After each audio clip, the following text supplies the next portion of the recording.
Hello everyone and welcome to my channel. आज मैं एक कहानी लेकर आया हूँ, मोटिवेशनल स्टोरी, जो ये बताती है कि हमें फेलियर से डरना नहीं चाहिए, आगे बढ़ना चाहिए, फेलियर से सीखना चाहिए। जब हम फेल होते हैं तो हमें पता होता है कि क्या गलती थी, क्या हमसे चूक हुई, कहाँ पे चूक हुई, उसे कैसे सुधारना है। तो इसलिए विफलता से हमें डरना नहीं चाहिए। ये कहानी है एक राघव नाम के लड़के की, जो एक छोटे से कस्बे में रहता था। बहुत मेहनती था और उसकी इच्छा थी कि वो कुछ बड़ा करे, अपना बड़ा बिजनेस करे, अपने परिवार का नाम रोशन करे।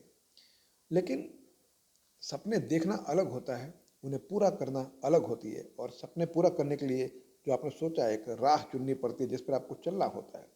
वो राह उतनी आसान नहीं थी, क्योंकि राघव के पिता एक किसान थे, उतने अमीर नहीं थे, साधन संपन्न नहीं थे, और घर की आर्थिक स्थिति भी उतनी अच्छी नहीं थी। हालांकि उसके माता पिता ने उसे पढ़ाया था, स्कूल भेजा था, लेकिन कॉलेज की पढ़ाई भी उसने पूरी की।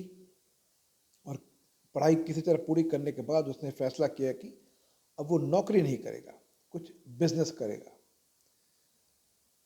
और उसने एक छोटा सा बिजनेस चालू किया, पूरे पैसे लगा दिए क्योंकि एक्सपीरियंस नहीं था उसे।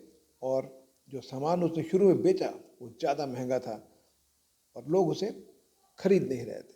तो यहाँ पे कुछ ही दिनों में सारा पैसा डूब गया, क्योंकि बिना काम का तजुर्बा लिए उसने बिजनेस करने का सोच लिया, और जो पैसा उसने बचाया था वो डुबा दिया उसने।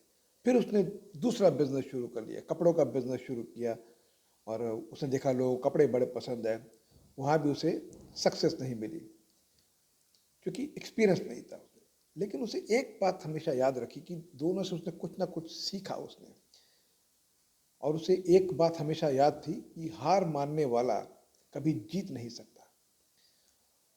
तो दो तीन चार बार उसने अलग अलग चीज़ें कोशिश की, और हर बार विफल हुआ, और हर बार उसने सीखा कि कहाँ क्या गलती हुई, कहाँ कॉस्ट कैलकुलेशन में गलती हुई, कहाँ प्लानिंग में गलती हुई। तो फिर धीरे धीरे उसने एक दिन बैठा, दिमाग लगाया क्या करना चाहिए, एक फुल प्रूफ प्लान बनाया, क्योंकि 1.5-2 साल के अंदर वो काफ़ी बार गिर चुका था, काफ़ी बार विफल हो चुका था। तो जो उसकी विफलता थी, उसके जो फेलियर्स थे, अब उसके लिए एक लेसन बन चुके थे, एक ऐसी किताब बन चुके थे, एक ऐसे लाइव एग्जाम्पल बन चुके थे जो उसके खुद के साथ घटे थे। प्रैक्टिकली उसने उसे फेस किया था।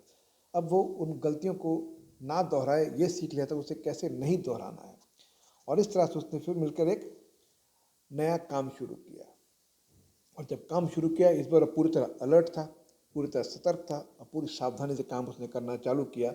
और धीरे धीरे उसे सफलता मिलनी शुरू हुई, और एक दिन वो अपने सपने साकार करने में सफल हो गया। तो कुछ साल लगे उसे, और अपने इलाके में बहुत मशहूर हो गया वो। और उसने साबित कर दिया कि फेलियर जो है वो एक तरह की शिक्षा होती है। अगर हम उससे सीखना चाहें, हम टूट भी सकते हैं, लेकिन अगर सीखना चाहें तो सीख भी सकते हैं। तो मॉरल ऑफ द स्टोरी यही है कि विफलता से घबराना नहीं चाहिए। हर फेलियर हमें कुछ ना कुछ सिखाता है। अगर हम अपनी गलतियों से सबक लेकर मेहनत और लगन से आगे बढ़ें तो हम अपना हर सपना पूरा कर सकते हैं। याद रखें हम कि विफलता अंत नहीं है, ये एक नई शुरुआत है। Thank you very much. मुझे उम्मीद है आपको ये छोटी सी मोटिवेशनल स्टोरी पसंद आई होगी। Please press the like button अगर आपको कहानी पसंद आई है और ऐसी कहानियाँ के आप शौकीन हैं। तो please subscribe to my channel, ताकि जब मैं अगली स्टोरी पेश करूँ तो आपको इसकी इत्तला मिल जाए। Thank you very much once again and have a great day.